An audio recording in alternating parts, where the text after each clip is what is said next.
Hey everyone, I'm Nathan, and today we're going to be drawing Spy Family, Drawfee style. So, a couple weeks ago, I discovered the Drawfee video, Drawing the Raddest Dads, and this video is 5 years old, but the lore inside of it is still good to this very day. In this video, Julia and Jacob draw two brothers, who are both Rad Dads. Their names are Chuck Squidbert and Rad Dad. Creative, I know. They have a huge, intricate backstory that I will go into momentarily, so get ready for a deep dive filled with headcanons, perspective, old friends, and new. And without further ado, let's jump into the video. A lot of inspiration from this piece came from, obviously, the anime Spy Family, particularly this image, but as anyone who's been following me for a while now knows, I am kind of on a perspective journey. I took Spencer Wan's art class, and now I'm really trying to push myself to be better at perspective. So I'm drawing this room, but from a different angle.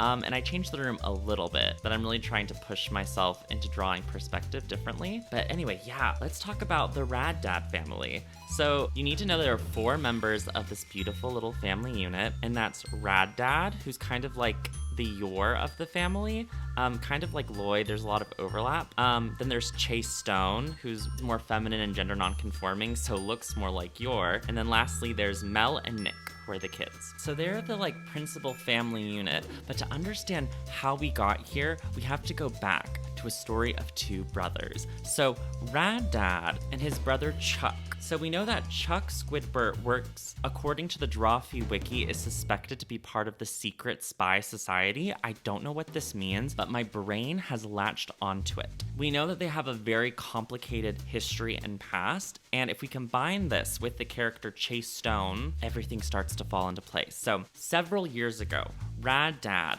was on a mission. He was a spy working for the government, but he's not only a spy, he's a specially trained assassin. So he was on a mission to catch a renowned international thief, Chase Stone, and after traveling internationally across continents, the two's cat and mouse game eventually turned to love. It's like Batman and Catwoman, where Chase Stone ends up falling first in lust with Rad Dad, but then eventually in love with him. And so Chase ends up putting away his thief ways and ends up becoming a spy, and is reformed and a good guy.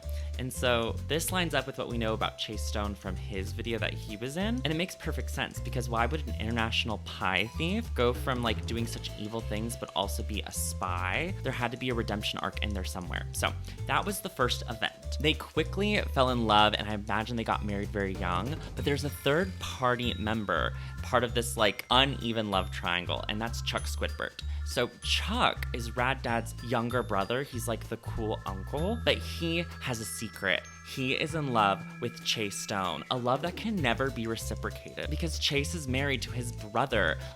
It'll never happen. And the love is just not there. It's not reciprocated. So he has been sitting on this secret, and he's been pining after his brother's husband for years. And then eventually it begins to boil over, and he has a corruption arc. He ends up turning to the bad guys, and he tries to come up with an elaborate mission to get his brother killed. I imagine that Rad Dad and Chase had already adopted their first child, Mel, at this point, but she must have been very young. The point is, in the midst of this mission and the double cross, a lot of emotions and adrenaline was running high, and the only way for Rad Dad to save his own life and the world was to kill his own brother. Yes, I know. So he kills him in a probably very gruesome way. We know this because essentially from the neck down, he is completely destroyed. And so Rad Dad has been living the past 15 years of his life thinking his brother is dead. Now we go fast forward, and we have our main family unit, which is Rad Dad, Chase, and then their 2 kids.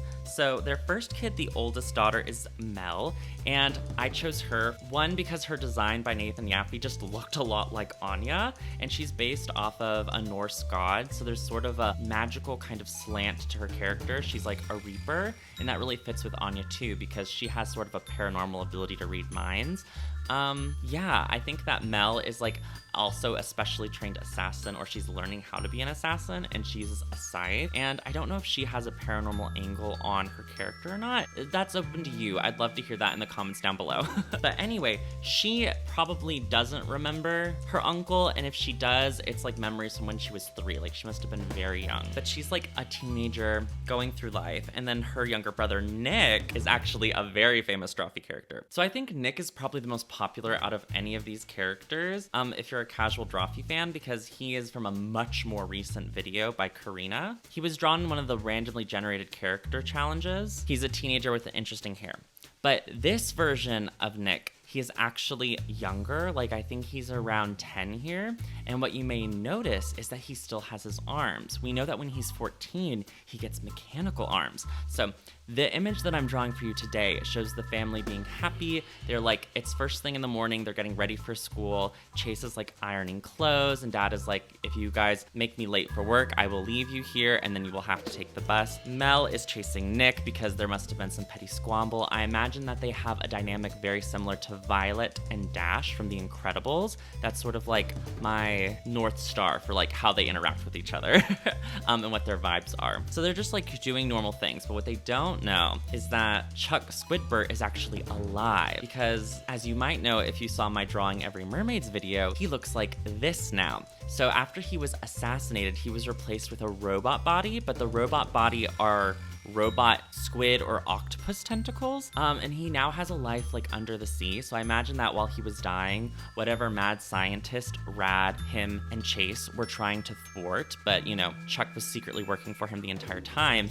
discovered his body on death's door, and then made him this new body and a second chance at life. And so Chuck is about to come back into Rad's life and is going to be like, I'm so sorry for what I did. I have a second chance on life. I am redeemed. You know, like, I am so sorry that I did that, but I'm going to try to prove to you that I'm a good person. And this explains their really complicated dynamic, because we know in the original video that Rad Dad has a son, that son being Nick, in my headcanon. And Nick, once learning that he has an uncle, suddenly like, well, why don't we hang out with Uncle Chuck? Why didn't I know I had an uncle? Why are we so distant from him now? And Rad Dad is like, it's really complicated, because he still doesn't trust Chuck. He still is like, I don't know if I can let my brother back into my life, for a good reason, because Chuck is still looking for revenge. But now he's not going after just his brother. He's going to end up going after the kids. And my headcanon is he is the reason why Nick, when he's 14, has mechanical arms, because just like how he lost his body, he's tried to like get rid of Nick and Mel's body. Obviously he must have been thwarted along the way because he didn't get every single limb and the children are still alive. But yeah, I think it must have been somewhat successful, but he is the reason why Nick lost both of his arms and had to get mechanical arms. So now you know the very intricate timeline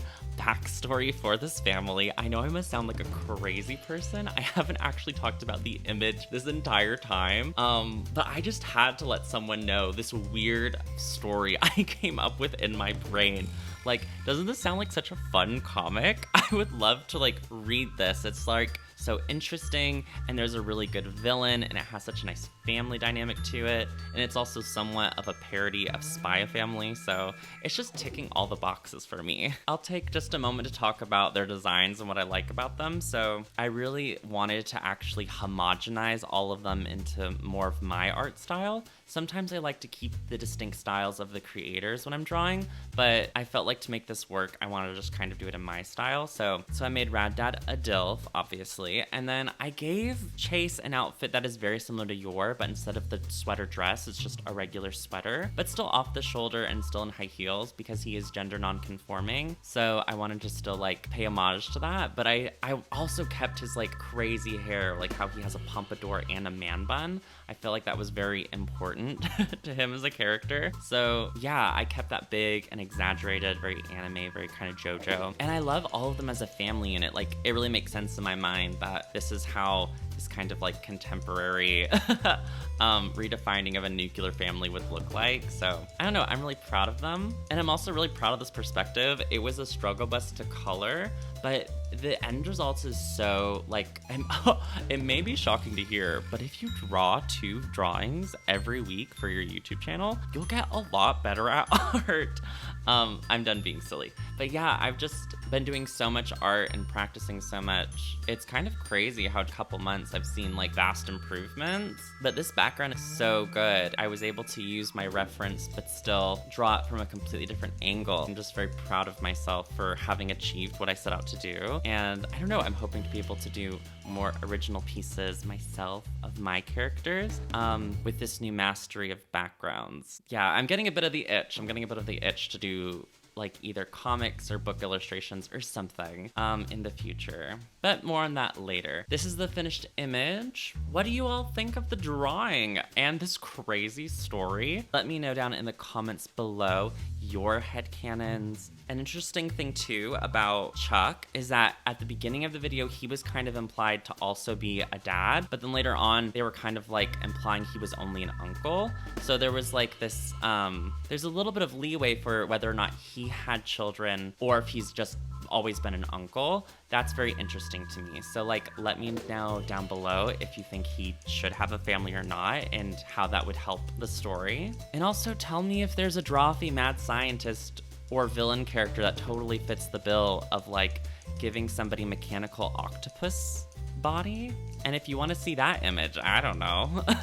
If you enjoyed the video, feel free to like, subscribe, and if you really want to support the channel, check me out on Patreon, link down below, where for just $4 a month, you can have your name in the end credits. And speaking of end credits, here they are now. Special thanks to Blurryface EXE, Blue Uwu, Christopher, MOE, Game of Catan on IG, Gay Jairus, Melon, Pinecone, Prance, Smalls the Sax Jammer, Shenanigans, Thumper Daytime, Tarthalinor, Tuesdays Anyways, and Tuppence Pies. Thank you so much for watching. My name is Nathan. I post every Wednesday and Saturday, and I'll see you soon. Bye!